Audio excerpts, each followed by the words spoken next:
L'Union européenne et les États-Unis ont annoncé lever les sanctions économiques contre la Syrie. Des sanctions vieilles de plus de 10 ans qui avaient pour but d'affaiblir le régime de Bachar el-Assad.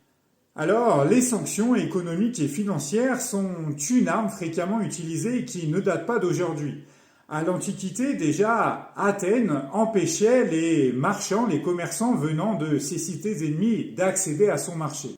Napoléon, à son époque, avait également mis en place un blocus maritime afin d'empêcher les bateaux d'approvisionner son ennemi, la perfide Albion, l'Angleterre. Mais au XXe siècle, et notamment avec la création de l'ONU, le recours à ce type de sanctions s'est généralisé.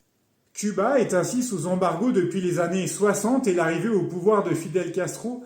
On se souvient également de l'embargo sur les médicaments qui avait fait beaucoup de drames, beaucoup de dégâts, notamment chez les enfants en Irak, lorsque celui-ci était dirigé encore par Saddam Hussein. Actuellement, une dizaine de pays sont visés par des sanctions. Alors, ces sanctions, ça peut être l'interdiction d'importer ou d'exporter des biens, des certains types de biens comme du pétrole, des armes ou autre chose.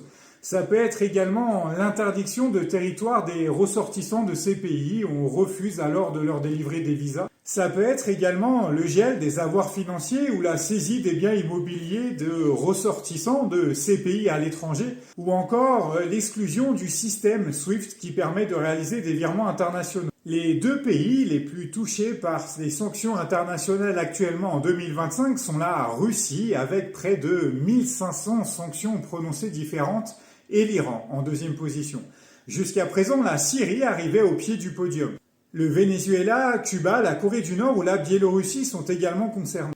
Espérons que cette levée des sanctions va permettre à la Syrie, déjà meurtrie par quasiment 15 années d'une guerre sans merci, de se relever de ses blessures. Une guerre géopolitique et internationale que je vous racontais dans Albas, l'ennemi de l'intérieur.